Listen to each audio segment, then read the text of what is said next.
Committee on Foreign Affairs and International Development. As you're all aware, pursuant to Standing Order 1064, the committee is meeting today to consider a request received by the clerk and submitted by 4 members of the committee to discuss their request to undertake a study of the exportation of Russian turbines. I understand that all members are present virtually today. As such, I'd ask that all members exercise indulgence and patience. As always, interpretation is available through the globe icon at the bottom of your screens. And for members participating in person, if they are there, please keep in mind the Board of Internal Economy's guidelines for mask use and health protocols. I would like to take this opportunity to remind all participants that screenshots or taking photos of your screen are not permitted. Before speaking, please wait until I recognize you by name. Furthermore, when speaking, please speak slowly and clearly for the sake of our interpreters. When you are not speaking, your mic should be on mute. Also, a reminder that all comments by members and witnesses should be addressed through the chair. Thank you. Now, I'm waiting to hear from the clerk as to what the speaking order is. You may ask one of the members to present their motion, perhaps, if you'd like to begin with that, with the study motion, or the reasons for the meeting for the 1064. Sure. If we could have the reasons for the meeting, Madam Clerk, if you could read that out for the benefit of all members. As we received 2 letters, I would suggest that one of the members do so. Absolutely. Mr. Chair, I think I did raise my hand. If I'm happy to bring forward my motion if you'd like. Absolutely. Ms. McPherson, the floor is yours. Thank you very much, Chair. As you will all have received from the clerk, I did bring forward a notice of motion, and you should have received it yesterday. I can read it into the record if that's appropriate. It is that pursuant to Standing Order 1082, the Foreign Affairs and International Development Committee undertake a study to examine the government's decision to circumvent Canadian sanctions to allow the export of Gazprom turbines. That this study consists of no fewer than 5 meetings, that the Minister of Natural Resources and the Minister of Foreign Affairs appear before the committee, along with officials from their respective departments, no later than July 22nd, 2022. The representatives from the Ukrainian Canadian Congress and the Ambassador of Ukraine to Canada be invited to appear before the committee, and that the committee members submit lists of additional witnesses, by July 19th, 2022. So I brought forward this motion because, frankly, because I was quite appalled by the decision made by the government of Canada to reverse the sanctions or to waive the sanctions that we've put on Russia. You know, we've all worked very hard in this committee and in the House of Commons to ensure that we are standing with Ukraine, that we are doing everything we can to isolate and punish Putin for the incredible harms that he is doing to Ukraine, the genocide he is perpetrating on Ukrainians. And when we take the opportunity, when it becomes uncomfortable and we waive these sanctions, the sanctions become basically, they're no longer something that helps isolate Putin, that helps isolate the Russian Federation. I would like more information about this. I would like to understand how the government of Canada came to this very dangerous decision. I wrote a statement where I'm very worried about the precedent this sets. Every time it becomes uncomfortable for us, we choose to waive sanctions. That's not how this should be working. The trust that we're putting that Putin will actually follow through with any promises he makes is very dangerous. We're allowing the Russian Federation to weaponize energy around the world, which is extremely, extremely dangerous. We've already seen the Russian Federation weaponize food. And my worry is that this precedent means that our sanctions will become basically meaningless as we go forward. So I need to be able to ask questions of the minister, ask questions of both the Minister of Foreign Affairs and Natural Resources. I'd like to hear from the Ukrainian Canadian Congress. Of course, they are a preeminent voice in this space.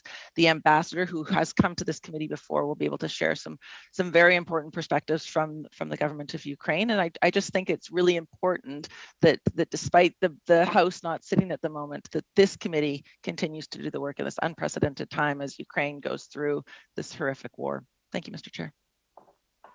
Thank you, Ms. McPherson. I understand next up is Mr. Oliphant. The floor is yours, Mr. Oliphant. Sorry, just unmuting, and I will lower my hand. Thank you, Mr. Chair. And just we didn't do a sound check, making sure I can be heard. Everything is good. All right. Thank you, Clerk. But first of all, happy summer to everybody. And I hope that people are having a little bit of time for recreation as the summer continues. I also want to thank both the opposition parties who've presented motions on this. I will say that from the outset that the government side, the Liberal members will be supporting having a special hearing or hearings as is decided by the committee on the decision made by the government to grant a permit to return the repaired turbine, which was being repaired in Montreal by Siemens, to Germany to ensure that they have energy security through the fall, especially as the weather changes. I will say that my understanding is this was a decision that was not taken lightly and was taken with much conversation. And I think it would be appropriate for members of parliament to be briefed on how the decision was made and what its implications and ramifications are. So I begin by stating that we are in agreement with this. We think it's an appropriate use of parliamentary resources, including our human resources as parliamentarians. And we think it is appropriate for government officials, particularly the ministers responsible who made this decision, be called upon to appear before the committee to explain it. We think that this is all appropriate and that the Canadian public, through us, has absolutely both the right and the responsibility to hear this. With respect to the motion that's on the floor, I'm going to suggest a few amendments to it that we can use, I think, to promote the work. First of all, I think that the motion, as I said, is appropriate. We have a concern. I have a concern that 5 meetings is actually not needed for this process. I think there are 2 different issues at stake. One is a review of our sanctions, particularly in the case of the sanctions, unprecedented, some 1,400 or the last number I had was 1,400, maybe 1,500 now, sanctions which have been leveled against the Putin regime and a Belarusian regime and others in support of the war, illegal war and invasion against Ukraine. I think it's absolutely appropriate that we do a review of that. There is a statutory review required shortly with respect to the regime itself, the sanctions regime. As you know, we have regimes under 3 different pieces of legislation. So I think those 2 activities of a review of the effectiveness of our current sanctions that are being done in concert with our allies around the world and are at an unprecedented level. That is an appropriate piece of work to be doing, as well as the requirement which we will face fairly shortly to do a statutory review of the sanctions regimes, the 3 pieces of legislation that we deal with in that regard. However, with respect to the decision of the government to issue a permit to allow for time-limited a return of repaired turbines to Germany to allow them to have energy, I don't think that we need to have 5 meetings. And so I would first move in the after the semicolon in Ms. McPherson's motion that we strike the line that this study consists of no fewer than 5 meetings.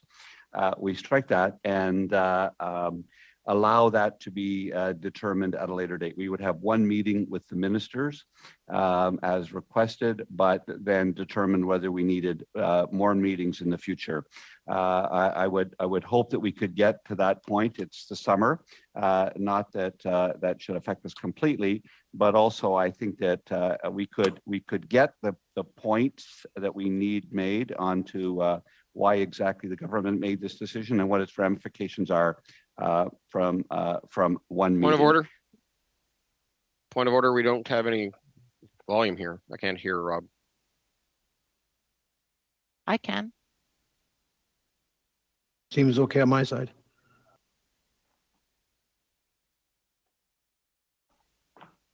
I'm just checking whether, checking 1, 2, 3. James, do you have me now?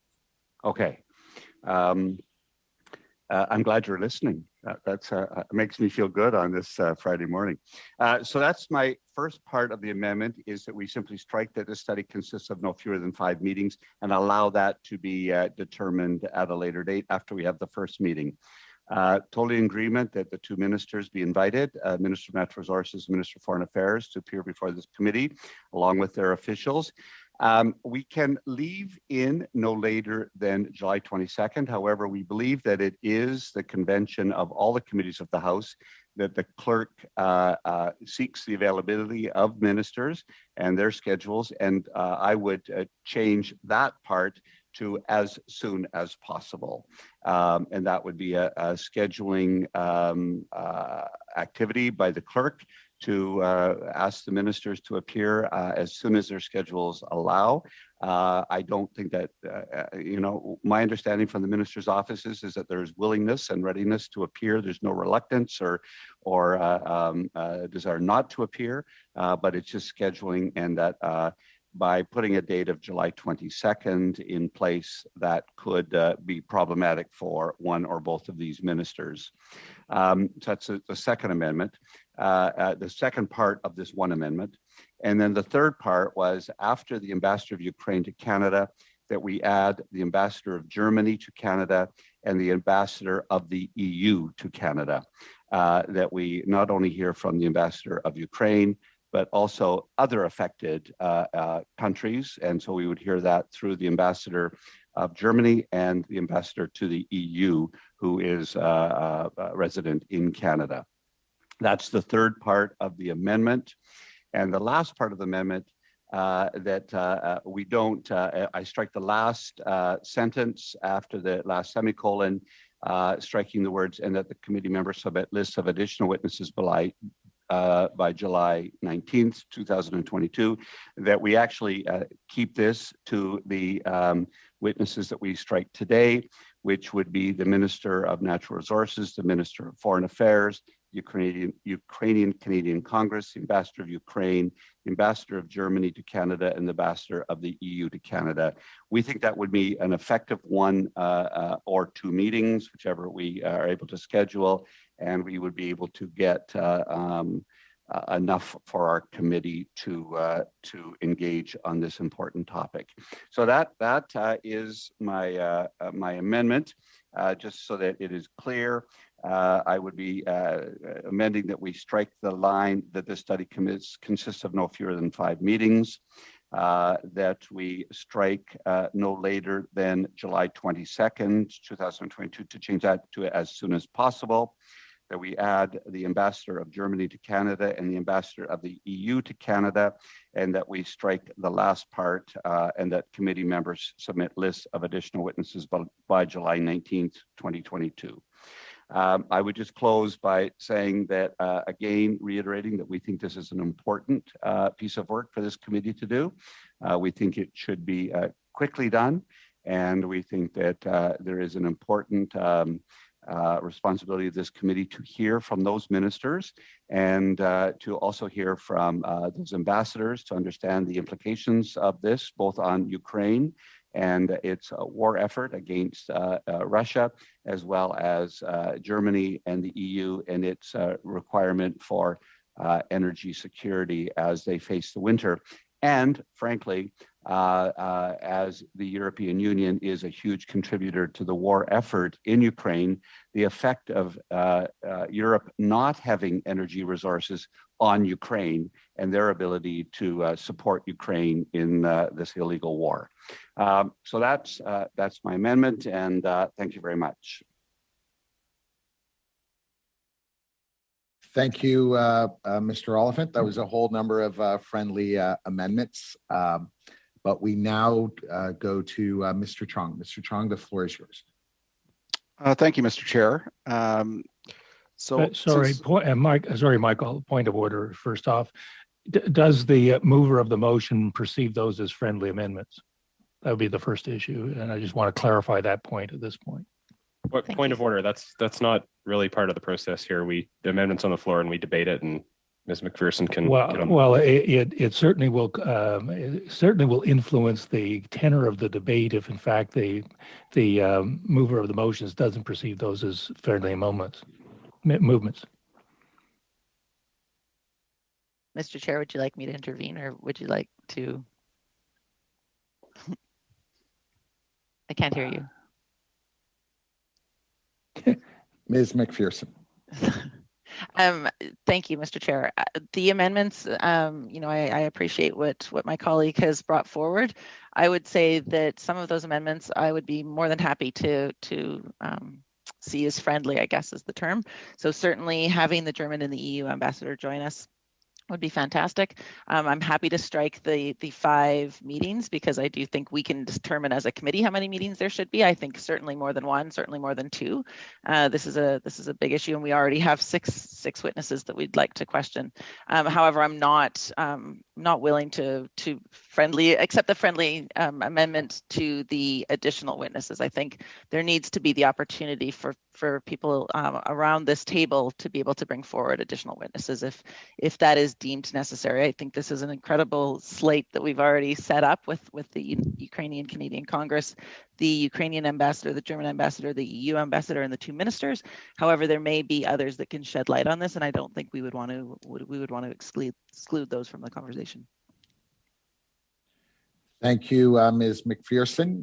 Now we go back to Mr. Chong. Mr. Chong, just a point of order, Mr. Yes, Chair. Mr. Bazan, welcome to the So committee. since this, there's no such thing as a friendly amendment to start with, but this is, as Ms. McPherson just pointed out, a number of different changes to the original motion.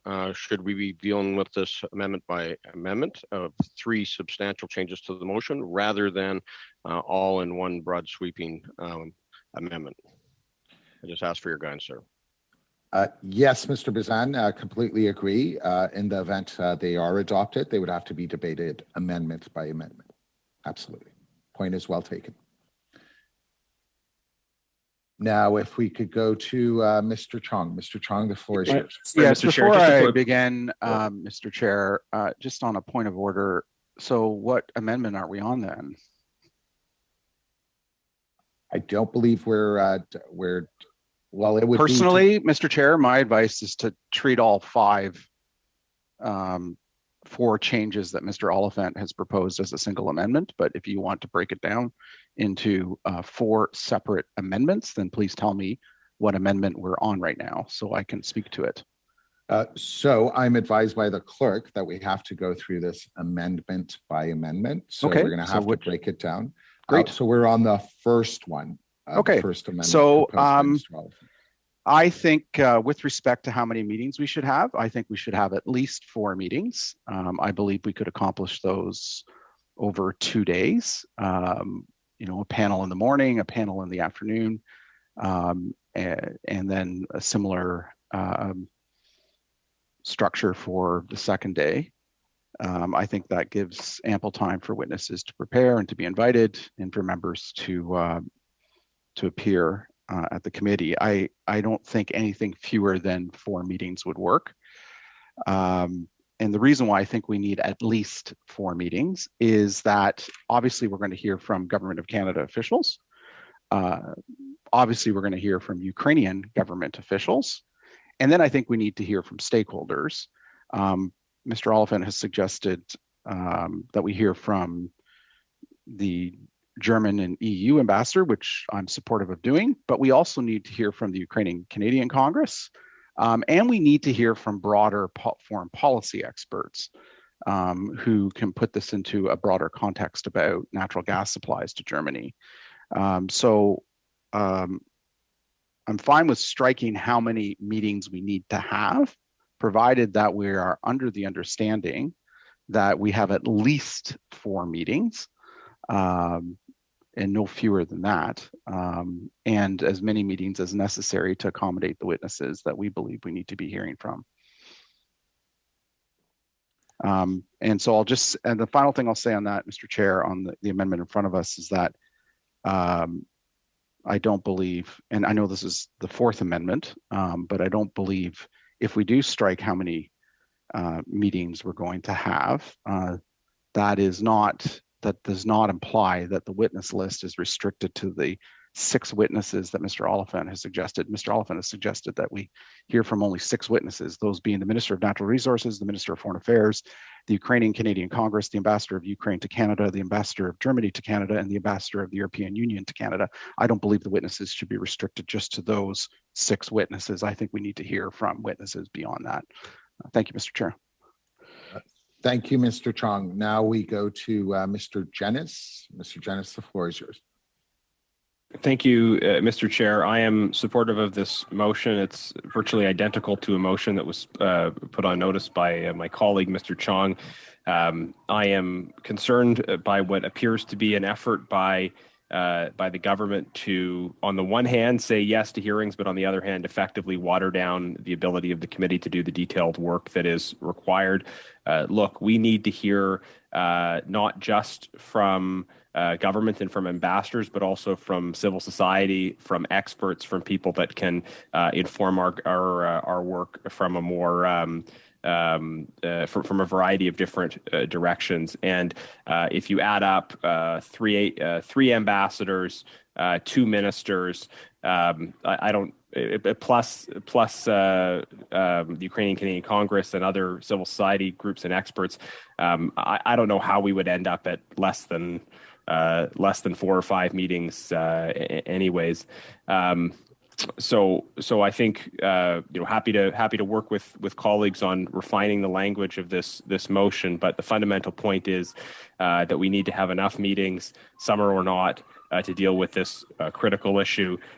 It might be our summer break, but there's no summer break for Ukrainians. There's no time off for people that are seeing their homes destroyed, that are seeing schools and hospitals targeted.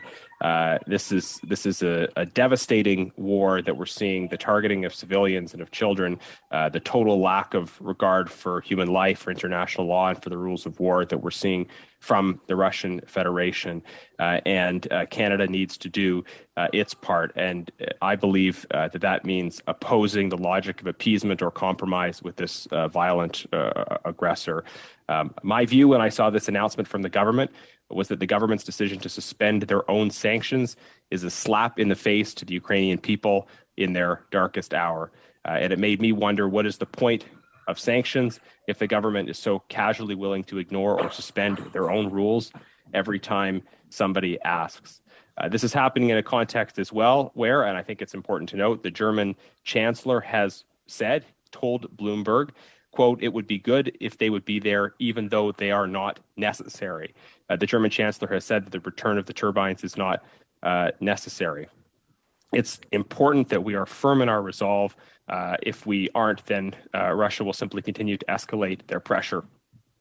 I note as well, the parliamentary secretary during his comments claimed that the return of these turbines will ensure European energy security. Nothing could be further from the truth. Returning turbines will not guarantee European energy security. It will only empower the Kremlin to control the energy supply, to intimidate Europe further, and to cut off energy supply at a time and in a way of their choosing. I hope that through these hearings and through the deliberations that the committee will undertake, we will be able to make the case to the government of the need to be resolute in standing with our Ukrainian allies and not to show weakness in the way that they have done by proposing to return these turbines, to suspend the sanctions regime that they have in the past trumpeted. Again, we need to be standing with our Ukrainian friends and allies during their darkest hour, summer or not, and that means taking the time to have the hearings that are required to get to the bottom of these issues, to hold the government accountable, and I'm certainly prepared to do that, and I hope that other members are as well. Thank you. Thank you, Mr. Jennis. We next go to Mr. McKay. Mr. McKay, welcome to the committee. The floor is yours. Thank you, Chair. Personally, I prefer to arrive at my conclusions after I've heard the evidence. And I can't imagine that this is a simple or easy decision.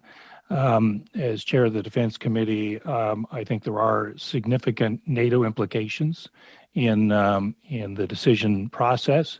And if we are establishing a witness list, I would like to hear from our NATO ambassador.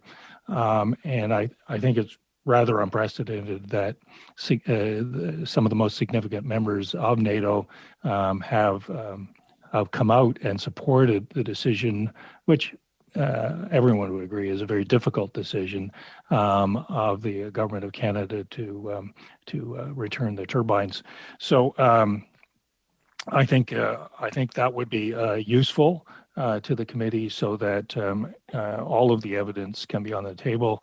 I don't have any firm views on the other than a sort of a general supportive notion of the amendments. I think they're helpful. I much prefer a committee that works constructively in the best interests of Canadians, and I think the motions put forward by Mr. Oliphant, along with the main motion of Ms.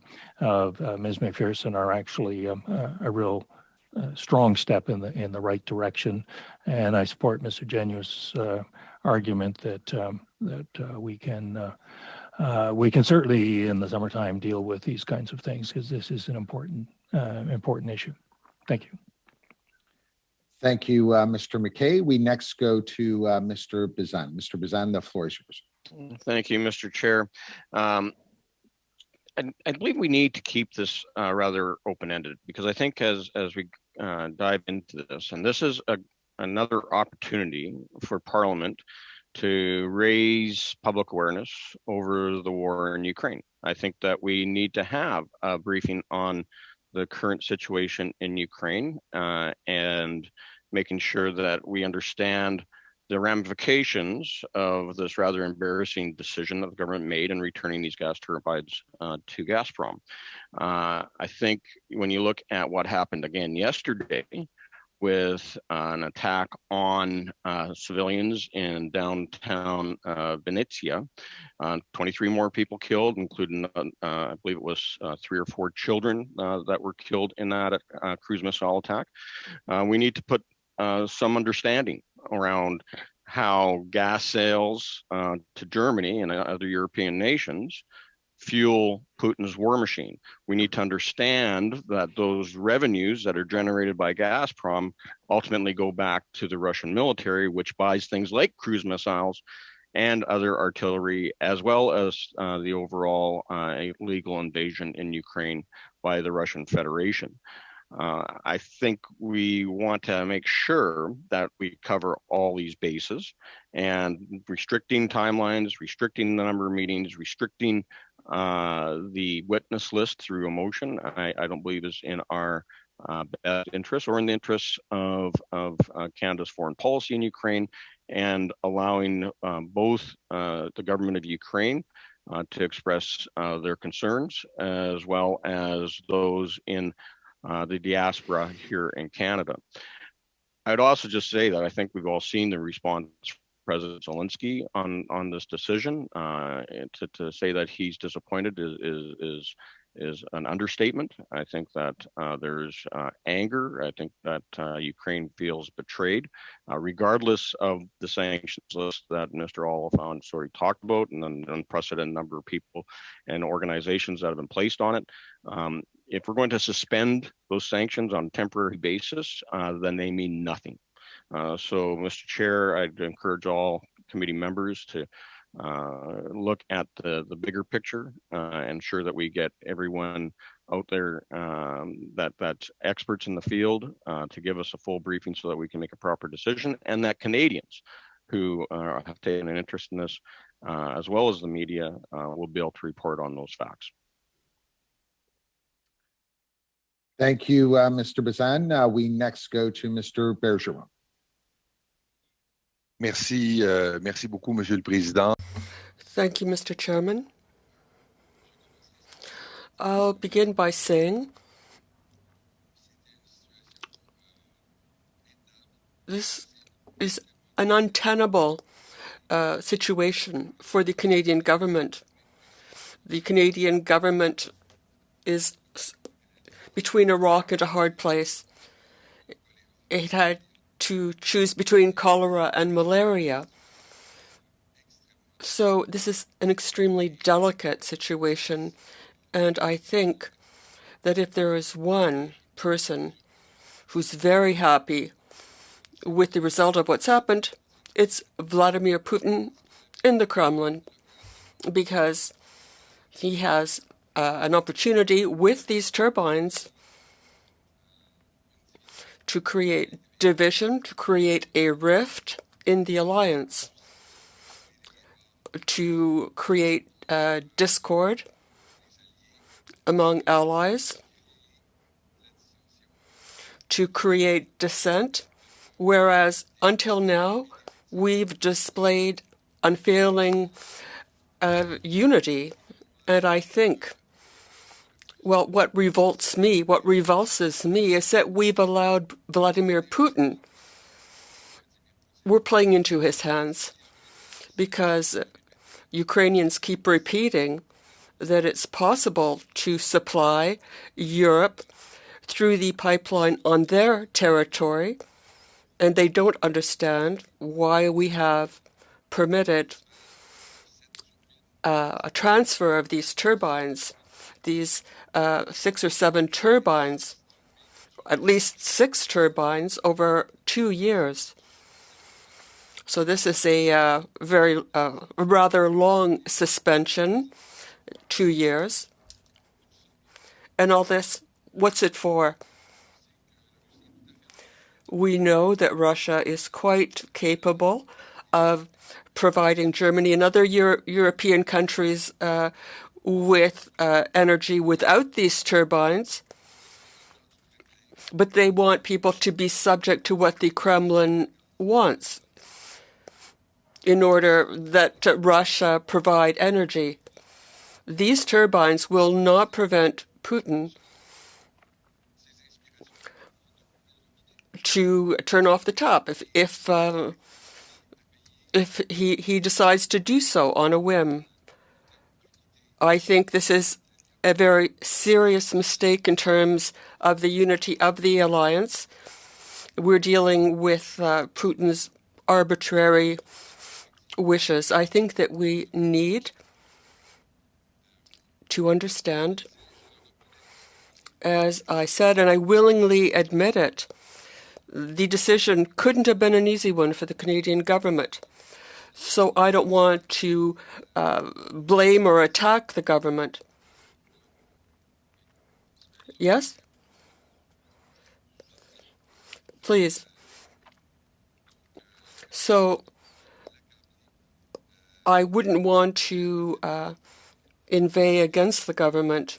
But, Mr. Chairman, we need to understand this. We need to understand the reasons that led the Canadian government to take this very difficult decision, which will not protect Germany against the arbitrary whims of the Kremlin, and will not help with the long-term energy supply for this country, for Germany.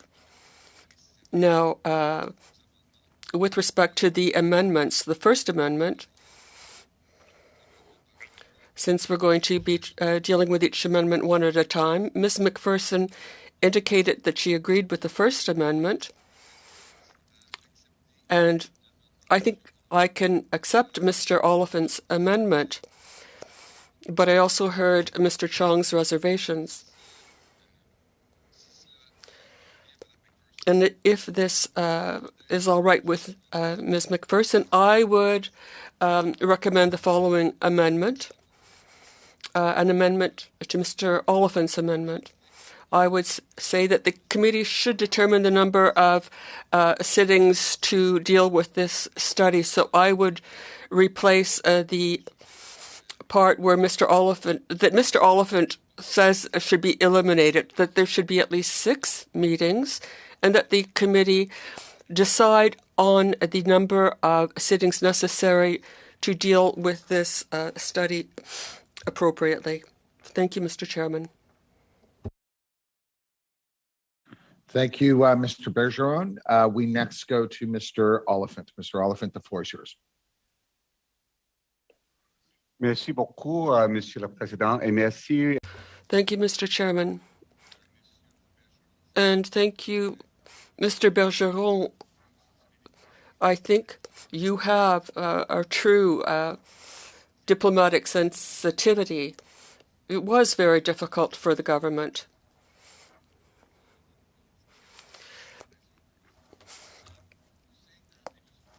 Clarify your sub-amendment. I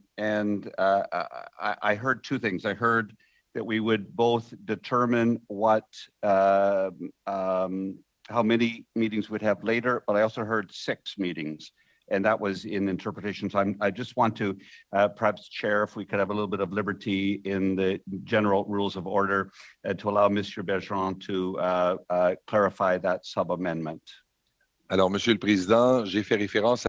Mr. Chairman, I referred to 6 turbines. I didn't say 6 meetings. I said that the committee should determine the number of meetings necessary to carry out our study.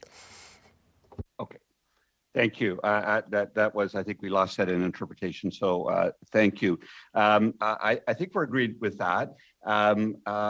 I would be okay to amend that even to Mr. Bergeron's, rather than striking the phrase, we could accept that sub-amendment that indeed the committee will determine, I think it needs to say at a later date, the full number of meetings, that we would have that first meeting, or it could even be 2 meetings that we need to, I think the clerk and the chair will decide with those number of witnesses how many meetings we will need to accomplish it. I just wanted to leave it open. I thought 5 was kind of arbitrary and may not be necessary. If it's necessary, we'll have 5 meetings. We're not against more meetings on this. I just didn't want to restrict that. So we would be supportive of that sub-amendment, to give the committee the opportunity to add as many meetings as we need after we have that first 1 or 2 meetings that it takes to get the witnesses done. The second thing, and with respect to Mr. Bazan's comments, yes, we need to continually keep Ukraine on the agenda. I do need to remind him he was not at the committee meetings that we had. We underwent several months of filibuster from his colleagues from the Conservative government, Conservative opposition party. During our attempt to study Ukraine, we endured endless hours of filibuster from his colleagues as we tried to deal with Ukraine. That just needs to be stated in this meeting, that Ukraine is of top of mind of our committee members, but we were stuck into endless conversation from members that refused to talk about women's reproductive rights at a future meeting after we finished the Ukraine study. So we lost, I forget how many meetings it was, but it was a dozen or 15 meetings, something like that, due to the Conservative filibuster when we wanted to talk Ukraine and we wanted to finish COVAX and our vaccine equity study. So I think that's very important to say that there is no hesitation whatsoever from the government side to keep Ukraine at the top level. I would also remind, despite the rhetoric coming from the Conservatives, that Canada is ranked as out of 200 countries in the world, Canada is ranked as number 5 or 6 in our support for Ukraine.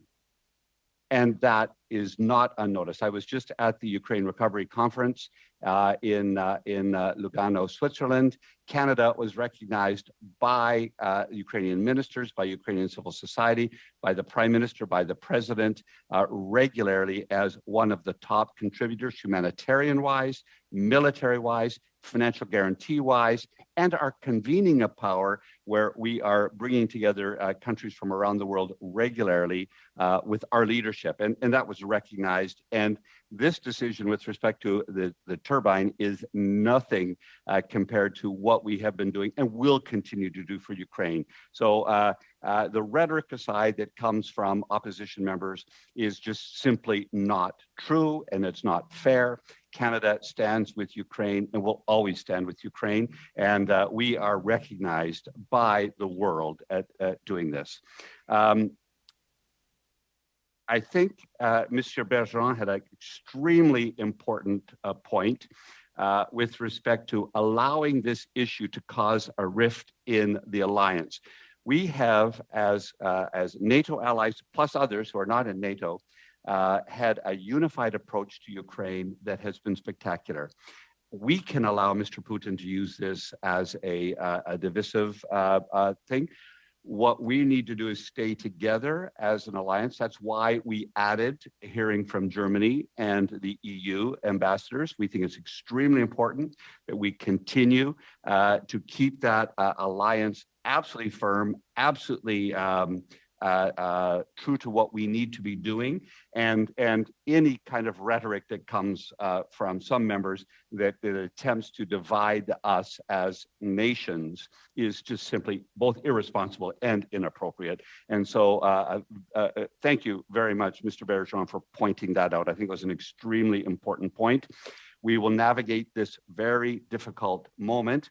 No one chose to have turbines sent to Canada to be refurbished on a regular maintenance schedule. That is a reality. And we are trying to find the best way possible to do two goods, to ensure that our allies and partners have the energy they need, and to ensure that Ukraine has the tools it needs to defend itself against the illegal invasion. So in closing, I did not get a sub-amendment from either Mr. Chong or Mr. Jenis, who were suggesting changes to what I had proposed. There is a sub-amendment on the floor now, which I think is very acceptable, that we would not have an arbitrary number of 4 or 5. We would allow the committee chair to, with the clerk's help, strike the number of meetings we need to get that first list done. I would agree as well with Mr. Bezan that we would we can keep a list open. I have no trouble having more witnesses, but also want to be careful in our choice of witnesses to make sure that we hear appropriate and important information for the committee to understand this decision and its ramifications. We think that the Ukrainian Canadian Congress is the most important civil society group to hear from. If there are others, yes, that's fine. We think that the ministers are important to hear from. We think that the ambassadors from Ukraine and Germany and the EU are here from. If after we've heard from those initial witnesses, we want to have more witnesses, we're very open to it. If we think that there are gaps in our knowledge and our understanding, we're very open to hear it. We're just trying to be responsible with our time and also with our witnesses' time. So on that, I would close by saying, yes, we're in favor of Mr. Bergeron's sub-amendment to the amendment on that very first one. And it seems to me there may be general agreement that we take out the deadline in my second part of the amendment of July 22nd and just put it as soon as possible. And we're open to having more witnesses. There may be a way to sub-amend that one to allow, very similar to Mr. Bergeron's comments about allowing the committee to have more meetings, also allowing the committee to ask for more witnesses once we've heard this. It's difficult to be painted into a corner by opposition who want to somehow say the government is not open to a discussion on this. We're very open to a discussion on this. We're just trying to find the best way to have a discussion that keeps our alliance together, that promotes the well-being of Ukraine in its fight for its life, and also is responsive to Canadians' concerns, particularly the diaspora that's here. That's what we're about today, and we'd like to try to keep that focus. Thank you. Thank you, Mr. Oliphant. Now, as everyone is aware, there have been 4 amendments that are being discussed by the various members. Is it the wish of the committee to take up the first amendment, which relates to the number of meetings we have? And given the interventions of Mr. Oliphant and Mr. Bergeron, there appears to be some consensus there. So is it the will of the committee to deal with the First Amendment first and to vote on that? Yes. There's unanimous consent for that? Mr. Chair, we're on the sub-amendment to the First Amendment, correct? Yes, correct. It would be the sub-amendment. Okay, yeah, that's where we are, right? So there's no way around that. That's where we are, right? So yes. Mr. Chair, can you just, there's been quite a lot going on. Can you tell me exactly what we're voting on? Yes, absolutely. So, Madam Clerk, could you read out the sub-amendment to the amendment for the benefit of all members, please? Yes, this is a sub-amendment from Monsieur Bergeron, and it is strike after the semicolon that the study consists of fewer than 5 meetings and replace with determine the number of meetings required to carry out this study. Now, would the members like to put this to recorded division? Yes? Yes, okay. Thank you. Mr. Oliphant. Yes.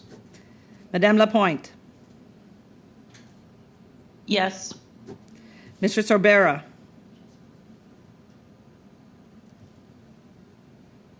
Yes, please. Mr. McKinnon. Yes. Mr. McKay. Yes. Mr. Abul Taif. Yes. Mr. Chong. Yes. Mr. Jenis. yes. Mr. Bazan. Yes. Monsieur Bergeron. Oui. Ms. McPherson. Yes. 11 yeas. Thank you, Madam Clerk. So now, should it be the will of the members, obviously, we will hear from all of you. But I would ask to the extent possible that you keep your comments restricted to the Second Amendment that was introduced by Mr. Oliphant, which has to do with the issue as to whether we do have a July 22nd of Ms. McPherson's motion. Mr. Chair, sorry to interrupt, but could we not just see if there's agreement on that? Do we need to have a discussion on that? No, to the extent that, is there anyone who'd like to speak to that, or would we like to go to a vote on that as well? Okay, so let's put that. Monsieur le Président, Chair, Yes, Mr. Bergeron. Oui. Oui, j'aimerais intervenir sur cette. Yes, I'd like to talk about what Mr. Oliphant proposed, and I'd like to hear from Ms. McPherson. I'd like to tell you about my personal experience. Since January, I've been asking that we call the Canadian ambassador to the United States and that we ask him to appear as soon as possible. Here we are in July, and we still haven't heard Canada's ambassador to the UN. So I am concerned, and I'm rather mistrustful of the phrase as soon as possible, because it doesn't necessarily mean something that will happen soon. So would it be possible to have wording that is more precise than simply saying as soon as possible? Because if I go by what happened in the past, I'm rather worried about this wording, where we would ask the ministers to appear as soon as possible. Thank you, Mr. Chairman. Thank you, Ms. Bergeron. Mr. Oliphant, the floor is yours. It's sort of a comment, but sort of a point of order, and it may be asking the clerk for help on this. It would seem to me that this is a convention that we follow with ministers of the Crown, that committees request them to come as soon as possible, and that she will schedule them. All I can state from the government side is a complete willingness of the ministers to appear as soon as possible. There is no hesitation coming from either the Minister of Natural Resources or the Minister of Foreign Affairs whatsoever. But I just want maybe the clerk to say, is there other wording that has been used other than setting? I just worry that today is the 15th and the 22nd is 7 days away. And both ministers have international travel usually on their agenda. And I just am worried that it will look like that we're not meeting a deadline if that deadline is put in. But it seems to me most committees use a convention of as soon as possible, but she could perhaps advise us on that. Yes, can we hear from the clerk on that specific issue as to what the convention is? Yes, well, there's not a specific convention. I've seen it both ways. We could put, the date and then say based on availability, if that's the understanding and the will of the committee. We could add that. It's as you wish, but I've seen both conventions where we do a hard date, and obviously sometimes that's impossible, and I've seen it as well just generally as soon as possible. If I could speak out of turn, I would say we would be happy if we had the date and based on availability. I just want to give human beings some chance to have some flexibility. We don't have any trouble with the date. We just need to know that there's availability that needs to be scheduled. So if that was agreeable to Mr. Bergeron, we could keep the date, but then add based on minister's availability. We may find consensus on that. Now, if we could go to Ms. McPherson. Thank you, Mr. Chair. The only thing I would add, and I agree with what the clerk has suggested, but just something maybe that indicates the urgency of this issue. You know, the decision has been made without consultation with with other parliamentarians, with other parties. Obviously, the government did not feel like they wanted to share this information with other parties because it was something that was to bring this committee together to have this study was something that was done with the opposition parties, not with the government. So for me, my worry is, of course, that despite Mr. Oliphant's assertion that they will be made available, that there is a very urgent situation at stake. You know, I also agree with Mr. Oliphant when he speaks about the fact that we have wasted an enormous amount of time in this committee not being able to study Ukraine over the last several months because of the filibuster by the Conservatives. But I do think this is an urgent issue. The reason we're meeting during the summer break, the reason that we're doing this is because it is so urgent. So perhaps in a spirit of sort of accommodating and also recognizing the urgency, we could just put down that the date with availability, recognizing the urgency of this particular issue.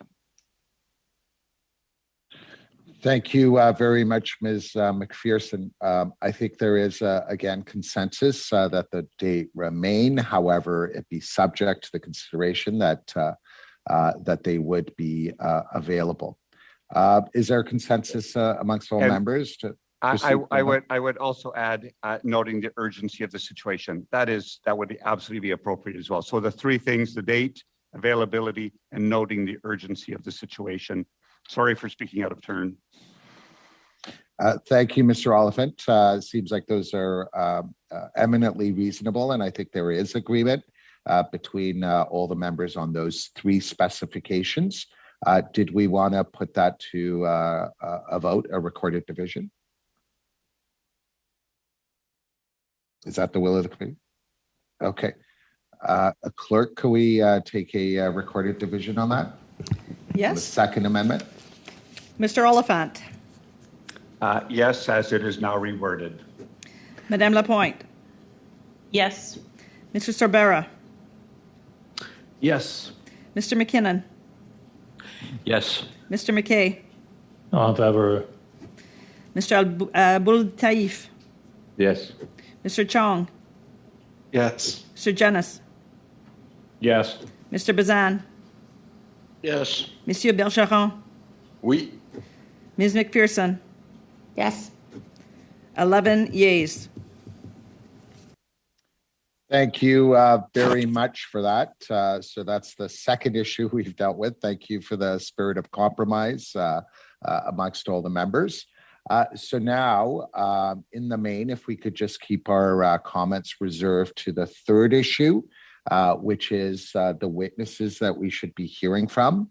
There have been some suggestions as to additions in terms of individuals and stakeholders we should hear from. But if anyone would like to speak to that, please keep it limited to that specific issue. Next up, we have Mr. Chong. Thank you, Mr. Chair. I'd like to amend Mr. Oliphant's amendment. He suggested the addition of two witnesses, which was the ambassador of Germany to Canada and the ambassador of the European Union to Canada. I would like to amend that to add the following witnesses as well, in addition to those two witnesses. I'd like to hear from the Deputy Prime Minister. I find it odd that this announcement was made by the Minister of Natural Resources, under whose department the permitting is not a responsibility. This is really a responsibility of the Minister of Foreign Affairs, and frankly rises to the level of the Prime Minister. But knowing that it's very difficult to get a Canadian Prime Minister to appear in front of committee, I will settle for the Deputy Prime Minister, the Minister of Finance. And so I really think it's important that that Minister Freeland appear in front of our committee to explain this decision. This rises to that level because President Zelensky himself, as a head of government, issued a very strongly worded condemnation of this decision. And so this is not at a level of a minister to minister issue. I think this rises to a level of a deputy prime minister. So we would really like to hear from the Minister Freeland on this issue. So we would like to have her as a witness. In addition, we would like to invite the Ukrainian foreign minister to appear, recognizing that President Zelensky is probably may not be available to appear. We would like to invite the Ukrainian foreign minister to appear, whose government has been so affected by this decision. If that foreign minister is not available, then obviously we are more than happy to hear from Ukraine's ambassador to Canada. So that's the second witness we would like to hear, to invite in front of our committee. Third, we would like to hear from the Ukrainian World Congress.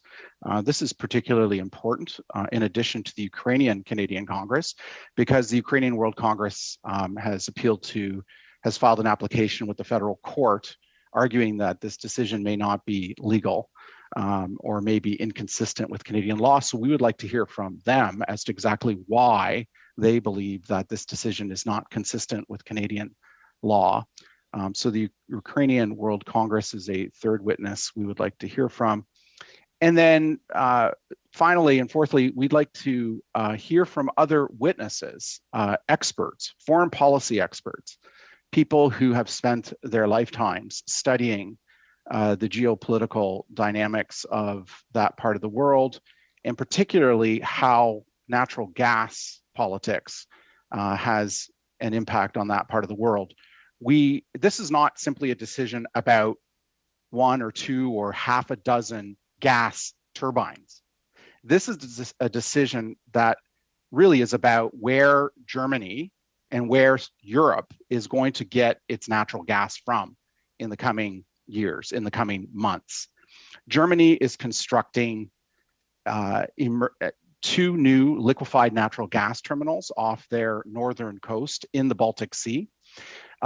When Russia attacked Ukraine on February 24th, Germany quickly made a decision to approve and expedite the construction of two new LNG terminals in the Baltic Sea off the German coast.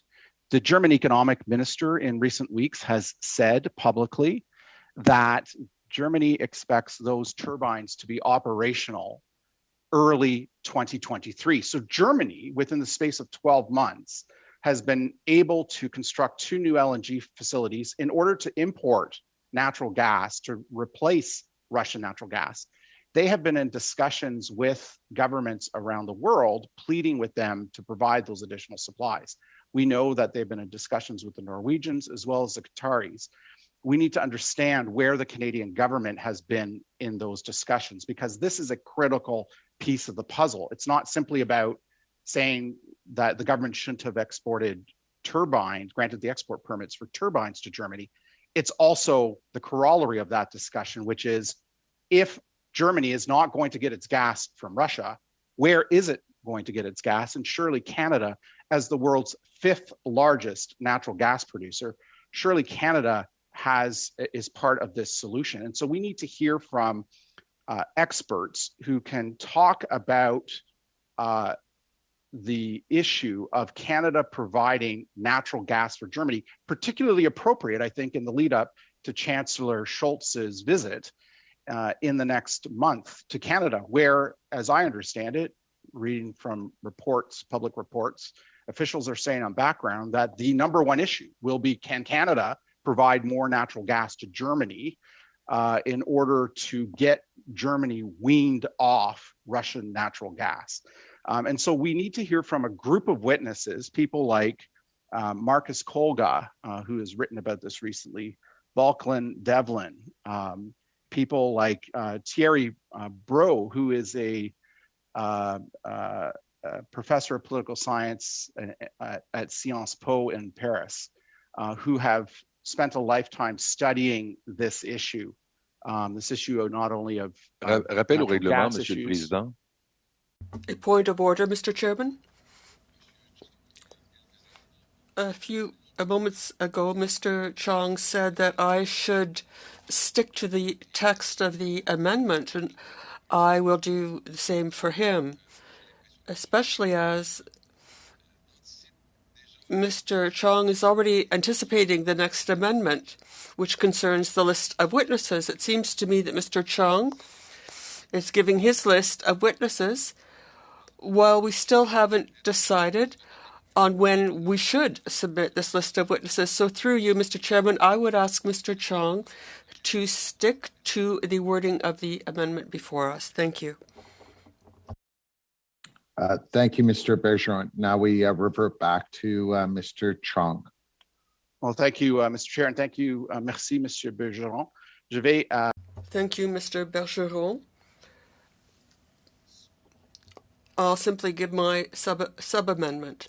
in addition to the Ambassador of Germany to Canada and the Ambassador of the European Union to Canada, that the committee invite the Deputy Prime Minister of Canada, the Ukrainian Foreign Minister, the Ukrainian World Congress, and other witnesses and experts such as Marcus Kolga, Balklin Devlin, and Thierry Bro, or Bruss, professor of political science at Sciences Po in Paris, and other witnesses as committee members have submitted. Thank you, Mr. Chair.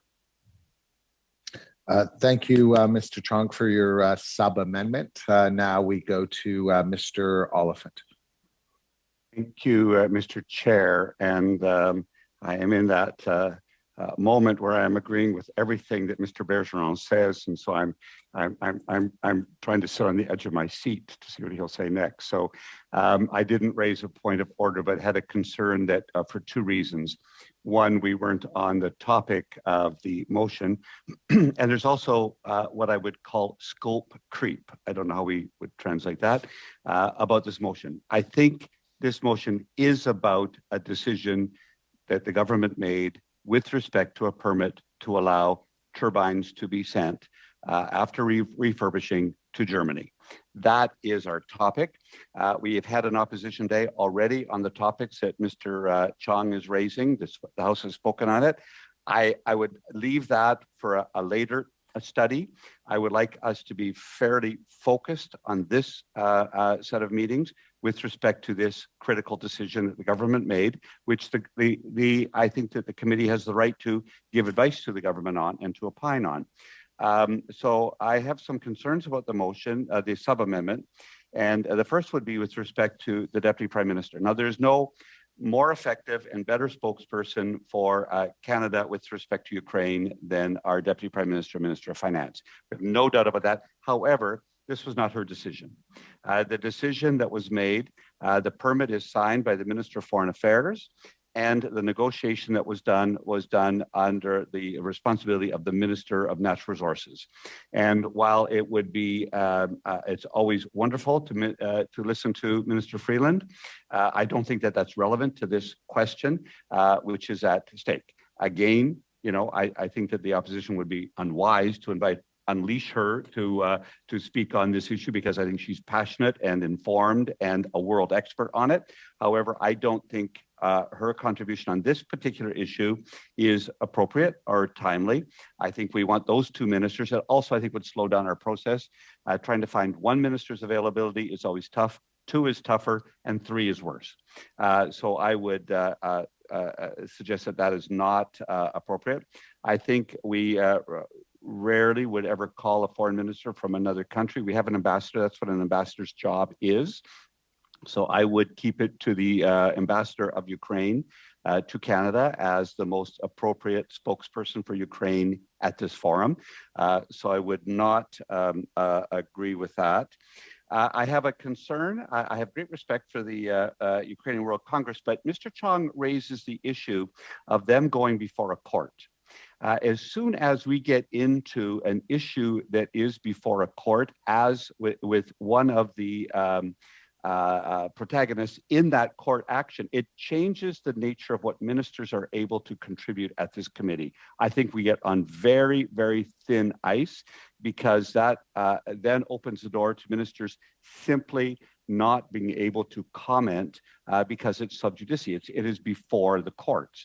And so I think it's not wise for us to invite someone who has brought an action to the federal court on this. I think that's unwise and would actually thwart the committee's ability to hear from the ministers the way I think you want to hear from them.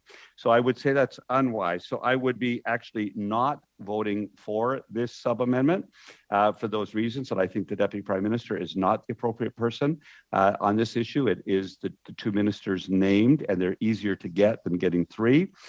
They signed the permit and they made the advice to the government on the issue. It is not appropriate to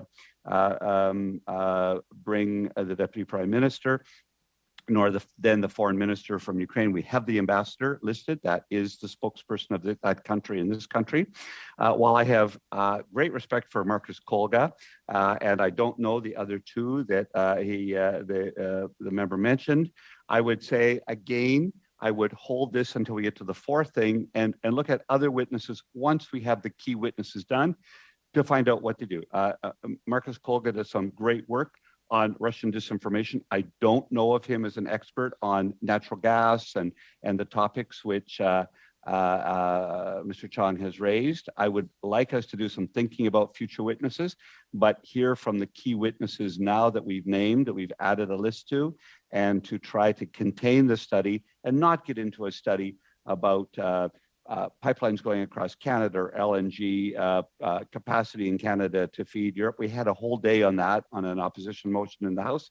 I think that was fine. We can look at that later on Europe's need to change its dependency on energy sources from Russia. They're well aware of it. Believe me, we have I don't think it is our job necessarily to preach to other countries about something they're already well aware of the being held hostage by Russia on energy. We also know it takes time for them to do that. So I would speak against that sub-amendment. There may be other possibilities to change it, but right now I think adding the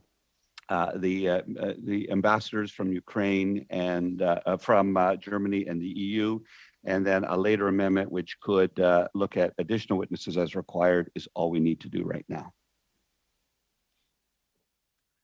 Thank you, Mr. Oliphant. I should chime in and say one thing to the members, given that Mr. Oliphant has spoken to the substance of the individuals that Mr. Chong has proposed. It is highly unlikely, as all members are fully aware, to provide a specific list of individuals to be invited. And the reason I say that is we all have the opportunity to actually submit the name of witnesses at a latter date.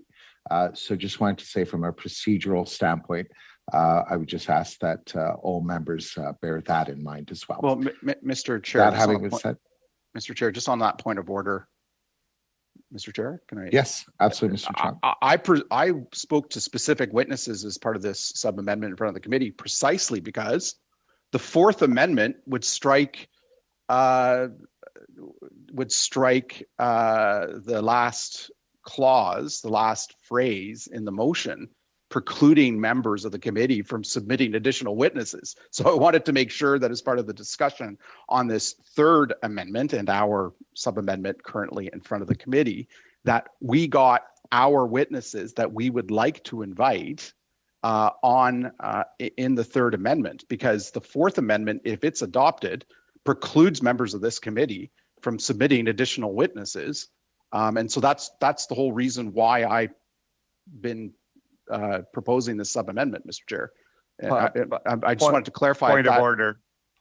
I do believe that part will come into the fourth sub-amendment, and we will be open to some word changing on that, but it's not on the third amendment. It would be on the fourth, I would argue. Yeah, agreed. So anyways, I just wanted to explain why we are being explicit about the kinds of witnesses that we want to invite, the individuals and organizations that we want to invite as part of this Third Amendment and sub-amendment, because if the Fourth Amendment is adopted, it precludes us from adding to that list. Thank you, Mr. Chair. Thank you, Mr. Chong, for that clarification. Now we go to Mr. Bazan. Mr. Bazan, the floor is yours. Thank you, Mr. Chair. And I'm speaking in favor of the sub-amendment by my colleague, Mr. Chong. And just to, reply and rebuttal some of the comments that were just made.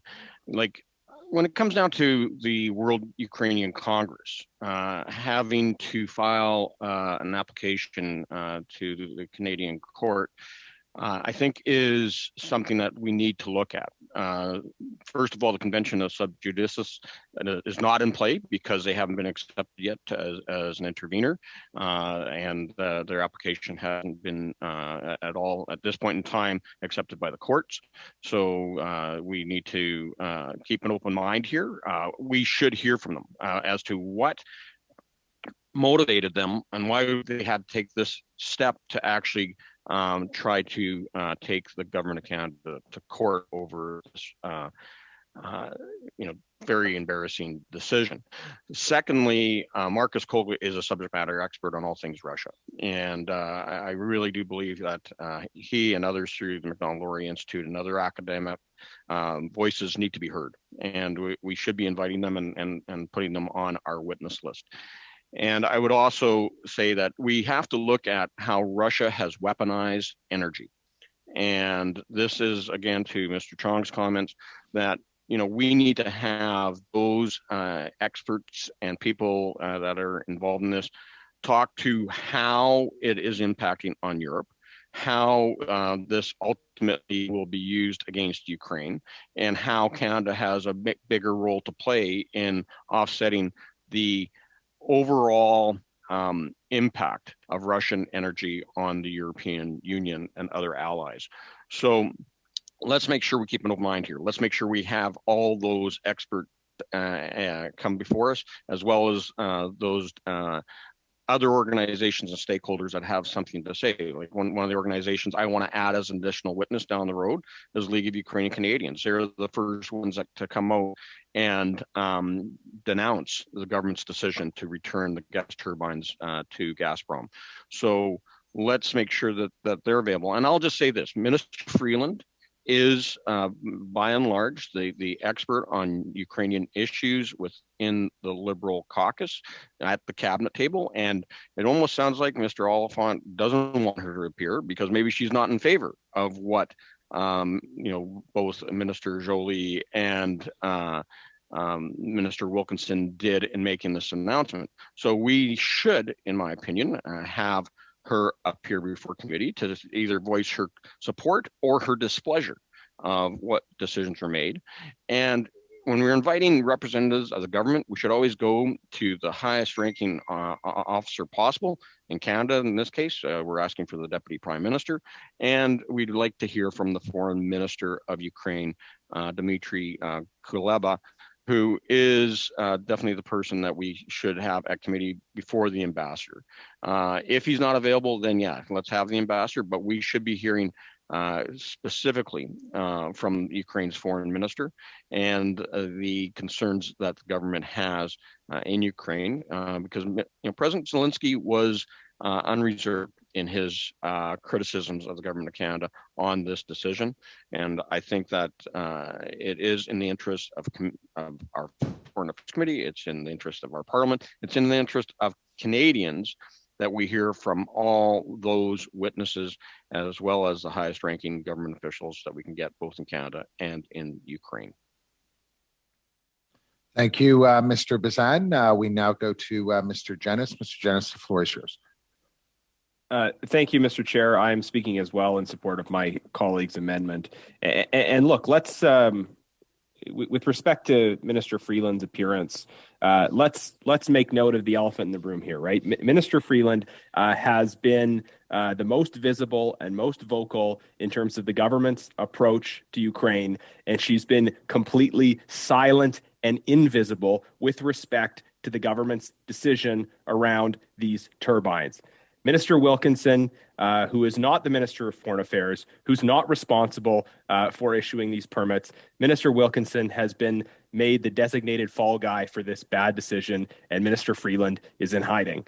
So if the government is willing to defend this decision, if the Deputy Prime Minister of Canada is fine with this decision and is consistent and thinks this decision is consistent with the values she's articulated in the past, then she should come before this committee as the government's prime spokesman on their approach to Ukraine. She should come before this committee and defend that decision. She is the Deputy Prime Minister of Canada. This issue has been addressed by the Prime Minister of Ukraine and by the Prime Minister of Canada. It is totally appropriate for her to come. And in terms of this canard about, well, it's really complicated scheduling wise to get three ministers, there's no date attached to Minister Freeland. The amendment asking Minister Freeland to come is part of the second section of the motion, which does not have a specific timeline or date attached to it. So while we want to hear from, in particular, I think the Minister of Foreign Affairs within the tighter prescribed timeline, Minister Freeland can take her time reflecting on what she does or doesn't want to say on this, but it is ridiculous that the government, on the one hand, says that the Deputy Prime Minister is passionate, is the expert on this subject, but then somehow isn't the appropriate person to speak to this absolutely critical issue in terms of Canada's support or lack thereof for Ukraine during their critical time of need.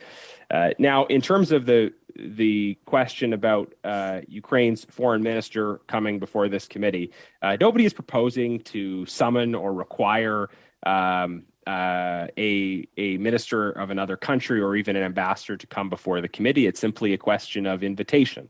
And as far as a matter of invitation, I suspect, given how critically important this issue is for the Ukrainian government, given that President Zelensky has addressed this issue directly, given that a Canadian diplomat has been summoned in connection with this issue, I suspect that this is a high priority issue, and that it will be a priority for the foreign minister to appear, that the foreign minister would welcome the invitation.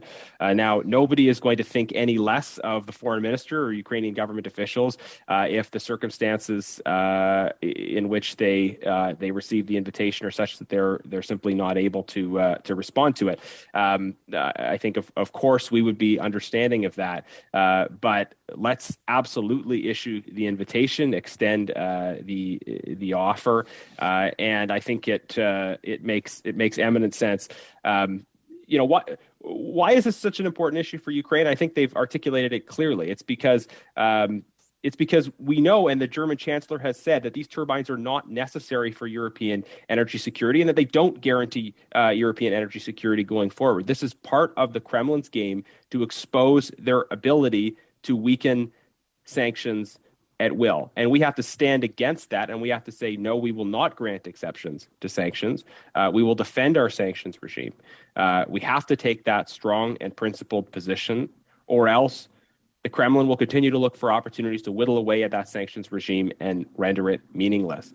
I think it's an important enough issue that we should ask the Deputy Prime Minister of Canada to appear, and that we should invite Ukraine's foreign minister to appear. And I think we've shown in these discussions a willingness to try to work collaboratively around aspects of this motion, but it's clear the direction in which the government is trying to take us with these amendments. It's fewer witnesses, it's fewer hearings, and it's not extending invitations to certain key high-profile people. I'm strongly in support of my colleague's sub-amendment, which I think establishes firmly the importance of this issue and establishes that we want to not just hold hearings, but hold the kind of substantive, detailed hearings with high-profile people, such that we can really get to the bottom of this issue. Thank you, Mr. Jennis. We now go to Mr. Oliphant. Mr. Oliphant, the floor is yours. Thank you. I will simply reiterate that I would be opposed to this sub-amendment for the reasons given. However, I also just think there are aspersions being cast and veiled comments that I think are inappropriate for parliamentarians to be casting around about ministers of the Crown, as I hope every member of Parliament is aware that when, and some in this room will be more aware, at least one than others, that when you disagree with a cabinet decision or a government decision, you resign from cabinet. And we have a principle of cabinet solidarity in this country that Minister Freeland adheres to. And the reality is that it is just simply inappropriate to go on such a fishing expedition as such. I think everyone in this room knows that Minister Freeland is the Minister of Finance. She's also the Deputy Prime Minister. She has keen interest in the Ukraine issue and the war, and is a passionate supporter of Canada's engagement on this. And it is just those questionings or wonderings are just inappropriate. I will continue to say the strong and principled, to quote the previous speaker, position we would have is that you bring the ministers to the committee that have the responsibility for the decision which is made.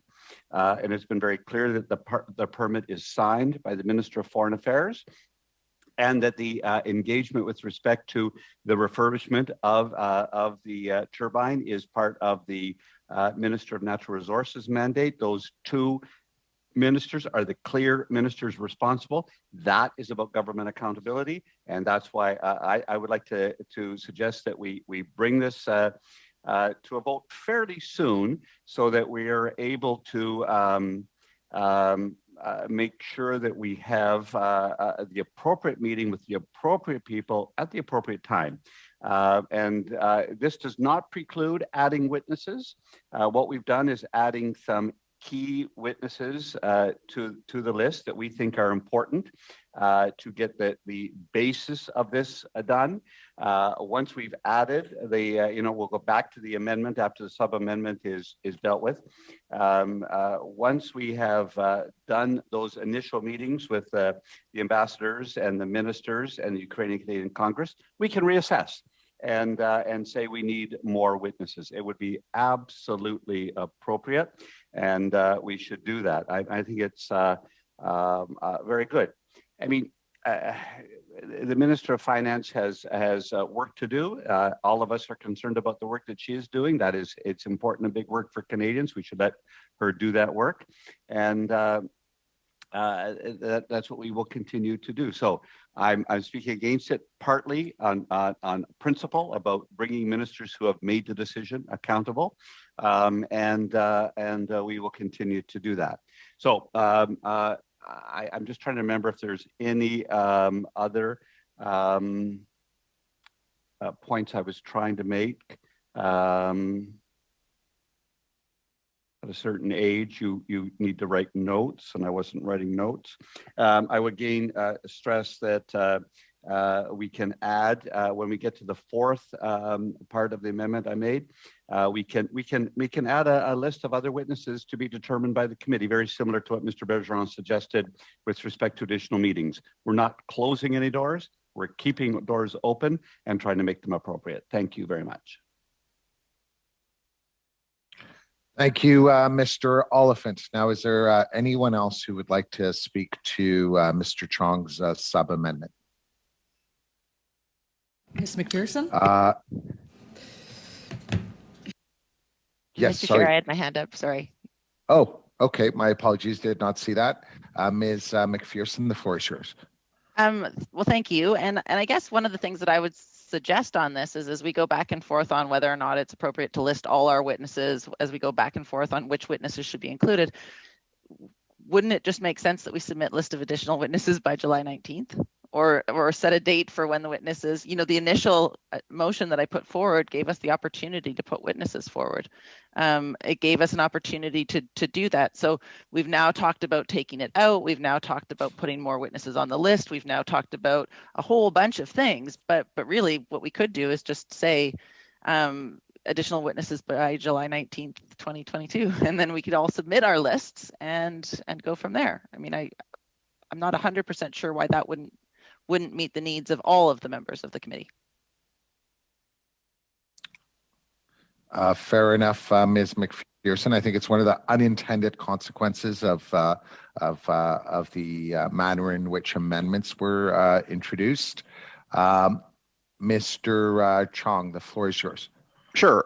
If that's where the committee is going, Mr. Chair, I agree with what Madam McPherson has proposed. That only can happen, though, if the Fourth Amendment is defeated, and we can submit our witnesses directly to the clerk, as other members of the committee can as well. So that's the reason why I introduced this sub-amendment, simply because I was worried that we would not be able to submit additional witnesses. So I agree with what Madam McPherson has proposed, and I hope that's what the committee does. Thank you, Mr. Chair. Thank you, Mr. Chong. We now go to Mr. Oliphant. I think we'll be able to agree on when we get to the fourth one. I think we can negotiate a date. I don't know whether, because we've already sort of said as soon as possible on the first one. We'll be open to more witnesses, but our general thought is more witnesses after we've heard what we need. But we're very open to that. So I would think we could go to the sub-amendment on the third amendment and get that done, and then maybe vote on the amendment, the third amendment, and then we can address the fourth one. But we're open to Ms. McPherson's suggestion that we can have more witnesses. We just want to get the wording of that correctly. Thank you. Thank Point you. of order? Yes, Mr. Bazan. On that comment by Mr. Oliphant, would he prefer to withdraw his Fourth Amendment so that we can then have a proper discussion around the ending of the motion after this sub-amendment is voted on? I think I would like a little discussion on that Fourth Amendment, if I could just jump in there on that point of order, speak on the point of order, only because I just worry that date may be too early if availability of ministers is pushed ahead. All of those things, I don't like that date, and I just think we could have some discussion. We're fine with more witnesses, but I just would look. I'd like to get this one done first. You have my word that we will get to that Fourth Amendment and find a way that we can all agree to having more witnesses on a date that's acceptable to everybody. I won't withdraw it yet, but we can sub-amend it. So anyone else who'd like to speak to this? Any other member? No. So is it the wish of the members to actually put the number 3 to a vote, or? No need to do it, Mr. Chair. I think it's clear that the sub-amendment is going to be defeated. Okay, so you withdraw your sub-amendment? I'm not withdrawing it. I think, You're I'm not withdrawing it. I'm assuming Madam McPherson's going to vote against it. So I'd like It's to have not a going vote. I would like to Sure. have a vote on it. Okay. Thanks. fine by me. Can we get the full wording, Mr. Chong? Would you mind?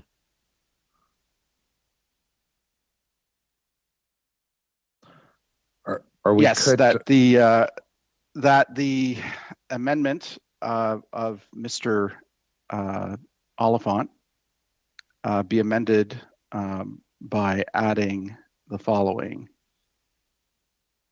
That the minutes that, in addition to your original, so before I read my sub-amendment, your amendment called for the Ukrainian Canadian Congress and the Ambassador of Ukraine to Canada. Mr. Oliphant has amended that has proposed an amendment to add the Ambassador of Germany to Canada and the Ambassador of the European Union to Canada. And I'm proposing to add the following. That other witnesses be invited, including the Deputy Prime Minister of Canada, the Ukrainian Foreign Minister, the Ukrainian World Congress, and Balklin Devlin, Thierry Bros, and Marcus Kolga. thank you, Mr. Chong. Now, if we could go to a vote on this. Now the sub-amendment from Mr. Chong, Mr. Oliphant, I'm against. Madame Lapointe, Against. Mr. Sorbera, Against.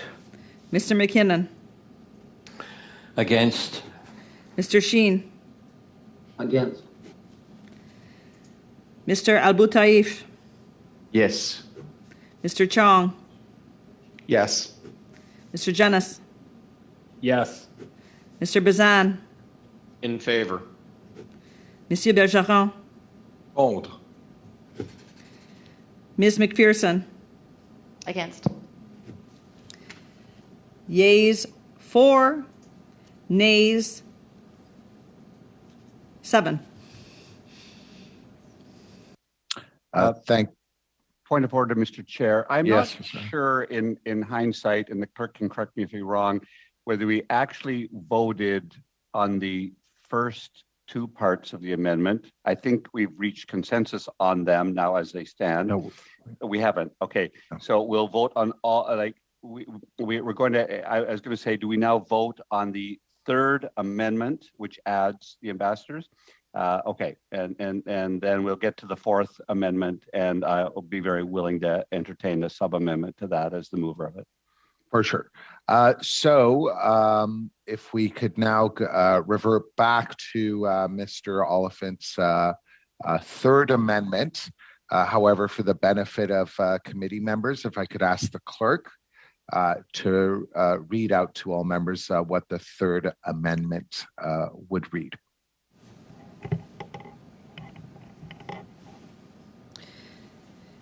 The third amendment was the addition of the ambassador of Germany to Canada, the ambassador of the European Union to Canada.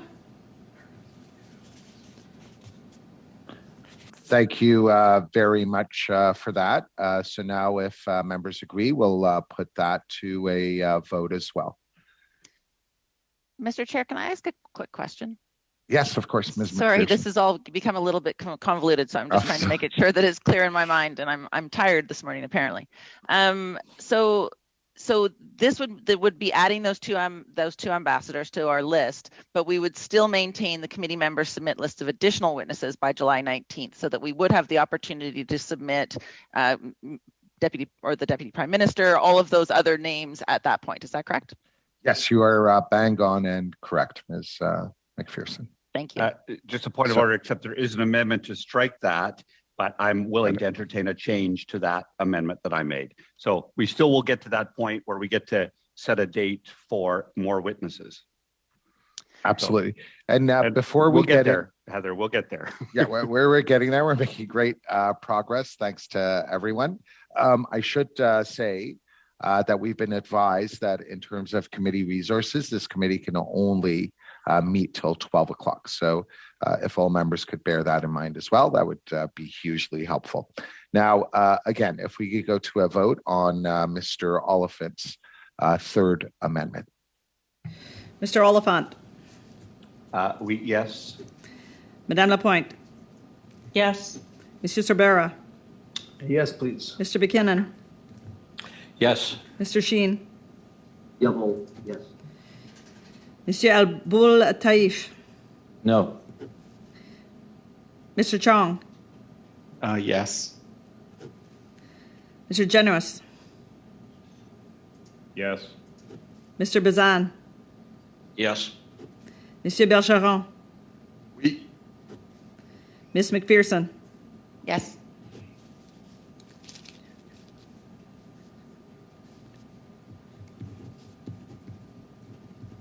Ten yeas, one nay.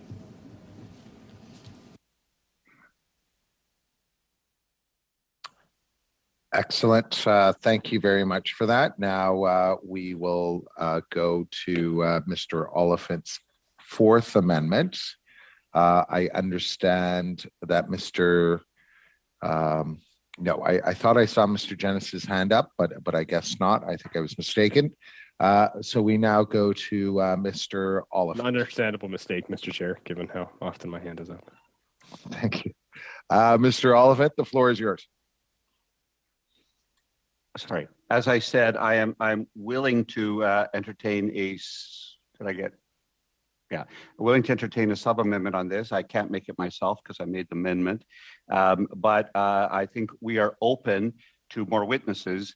The thing is that, and it's maybe my personal thing, and I don't know if it's a party thing, is I like to hear what we're going to hear from that cadre of witnesses, which probably will take 2 meetings that we have right now.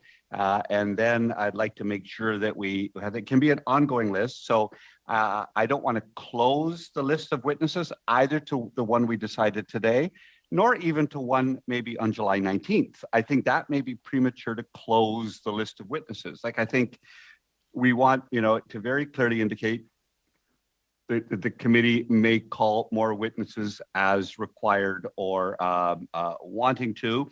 And if we want a date on it, I can live with July 19th, but I just I think that we want to make sure that we hear from both the government and the ambassadors and Ukrainian Canadian Congress, and then decide. And we may decide we have enough information, or we may decide we want to do a different study after this. I mean, I think there's been enough concern about the sanctions that Ms. McPherson has raised that we may want to have a set of meetings on the effectiveness of sanctions in general.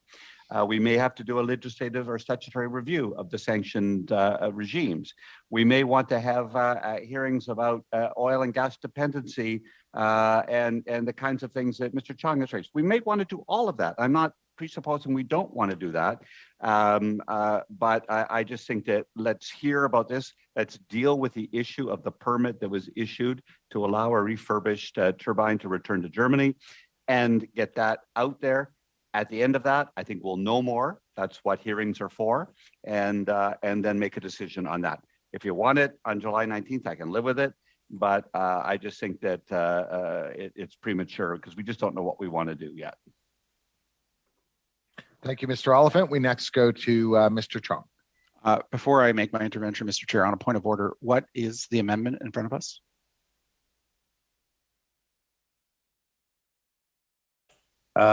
If we could go to the clerk on the specific wording of the amendment. Well, we're actually discussing that at this point.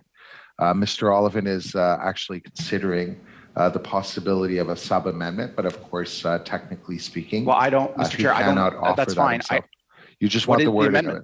What is Right, the if it's a wording point of order, amendment? I could respond to the point of order, not being out of turn, that the amendment is to strike that last clause after the last semicolon, the committee members submit lists of additional witnesses by July 19th, 2022.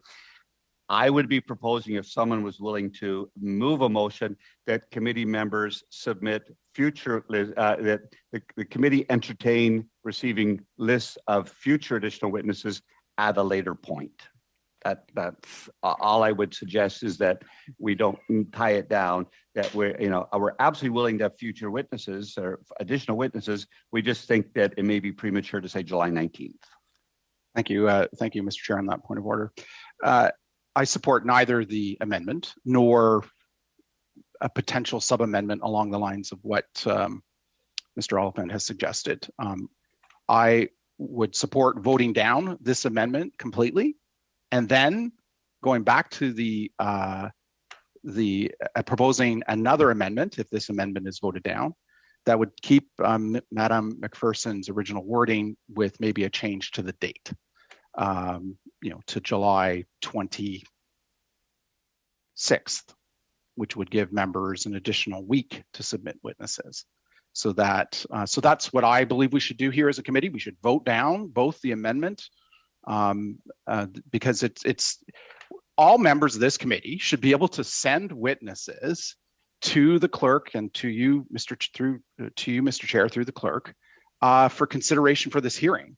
That's what we discussed. That's what Madam McPherson had suggested when we were discussing the point of order, Mr. Chair. To negate that phrase does not take away the power of the committee. It's not a point of order to do that. Well, it's a point of debate, Mr. It is a point of order with respect to the standing orders of a committee. With respect to the standing orders of the committee, we are able to. Well, the chair will decide that. Thank you. The chair, just because you take that phrase out, does not say we can't. I'm not making a motion to say we can't have future witnesses.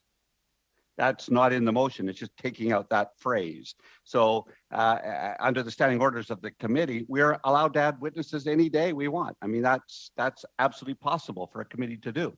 I'm not saying we can't do it. I'm just saying we're not going to do it at this point. That's just to clarify that. Point of order. Yes, Mr. Brissett. Mr. Chair, I would ask for your ruling on this, because I do agree with Mr. Chong, is that these are two substantive changes. One is Mr. Oliphant is trying to strike a portion of the motion, and to amend it to add wording back in is counterproductive, and I believe would be considered a substantive change, which would make it out of order to what Mr. Oliphant's trying to do in his amendment. So my advice as a former chair would be that you would have to either withdraw Mr. Oliphant's motion or vote on it and defeat it, so that then a proper change can be made to the motion as to timeline, rather than the concept of being able to bring in additional witnesses.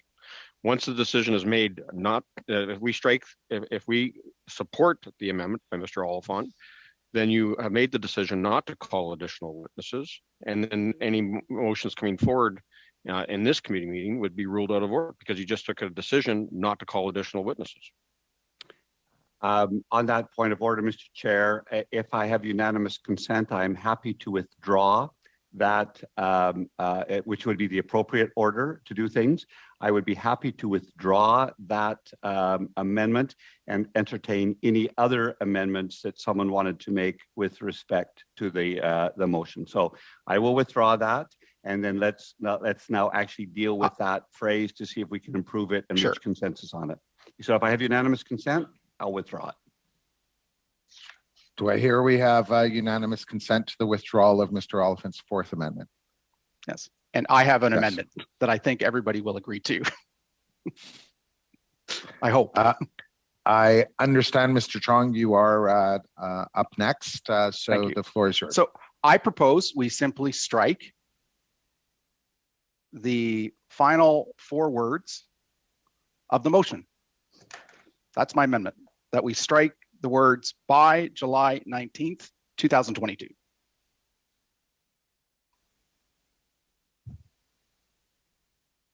Okay, thank you, Mr. Chong. Did you want to speak to that issue, Ms. McPherson? Nope. No, I did not. That was one of my comments that I was going to make, is just why don't we just make this simple? I am just a little bit concerned because we are down to 15 minutes, and I would hate for us to not resolve this before the end of today's meeting. So just to expedite our decision making, I'm fully in support of Mr. Chong's amendment. Okay, so if the members agree, we will put Mr. Chong's amendment to a vote. Mr. Oliphant. Yes, Mr. Alpha. Agreed, yes. Ms. Lapointe. Okay. Yes. Mr. Sabera. Yes. Mr. McKinnon. Yes. Mr. Sheen. Yes. Mr. Abul Taif. Yes. Mr. Chong. Yes. Mr. Bazan. Yes. Mr. Jenis. Yes. Mr. Bergeron. Oui. Ms. McPherson. Yes. 11 yeas. Excellent. So I think that Mr. Chair, I ask you call the vote on the motion as amended. absolutely makes eminent sense. Yes. Now, if members can vote on the motion proposed by Ms. McPherson as amended. And if we could. Voting on the motion as amended. Mr. Oliphant. Yes, agreed. Madame Lapointe. Yes. Mr. Sabera. Yes, clerk. Yes. Mr. McKinnon. Yes. Mr. Sheen. Oui. Mr. Abul Taif. In favor. Mr. Chong. Yes. Mr. Jenis. Yes. Mr. Bazan. Yes. Monsieur Bergeron. Oui.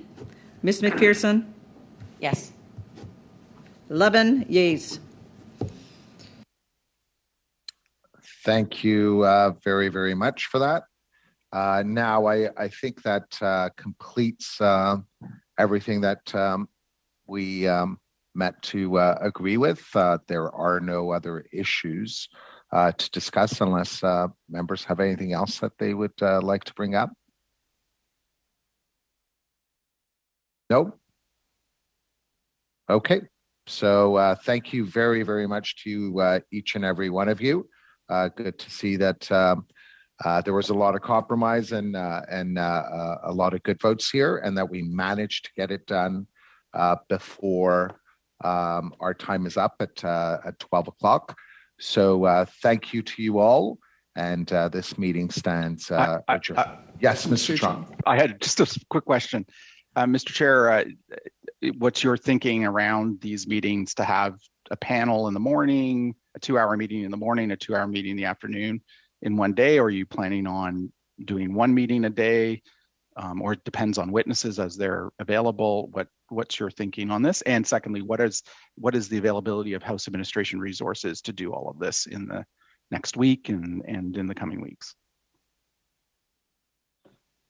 I can't speak to House resources as of yet. I don't believe it's going to pose a challenge.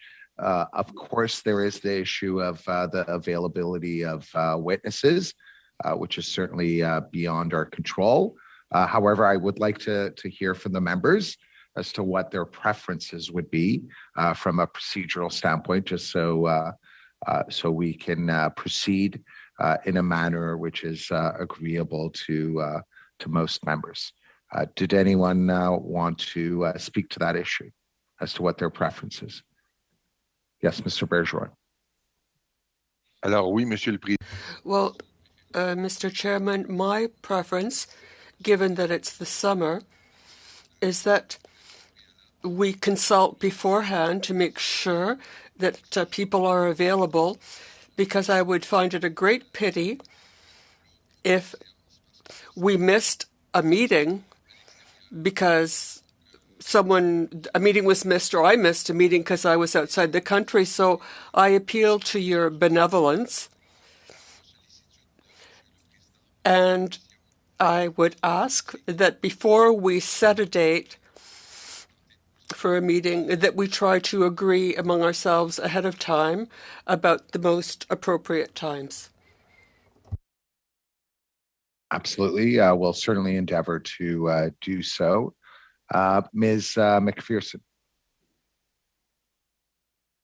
Thank you, Mr. Chair. I just wanted to add in addition to what Mr. Bergeron has said, that this is urgent and that there is something of speed that is required here. And so I just want to acknowledge that I recognize that we all have other things on our agenda, on our schedules, but really this is a very urgent issue, and that's why we're having this emergency meeting. So I would like us to reflect that in the timing of our hearings. Yes, thank you, Ms. McPherson. Yes, the spirit of this being an emergency meeting is very well understood, I believe, by all members. Thank you. Next, Mr. Oliphant. I'm just going to say I am once again in agreement with Mr. Bergeron that I think it would be helpful as much as possible for the clerk and the chair to survey the members of the committee to make sure that we have as many of our members as possible available. But I also agree with Ms. McPherson to say that we recognize the urgency of this. So we leave it to the chair and the clerk to do their best at scheduling a herd of cats. So there we go. Good luck. Thank you very much, Mr. Oliphant. We'll definitely check in with the clerk and with the House insofar as resources are concerned. In the event there are any members who are unavailable for a particular stretch of time, I would be grateful if they could kindly email me that information because, again, we will endeavor to the best of our abilities to schedule it in a manner and in a fashion that works for all the members. So on that particular note, unless there's anything else anyone would like to say, this meeting stands adjourned. Thank you, everyone.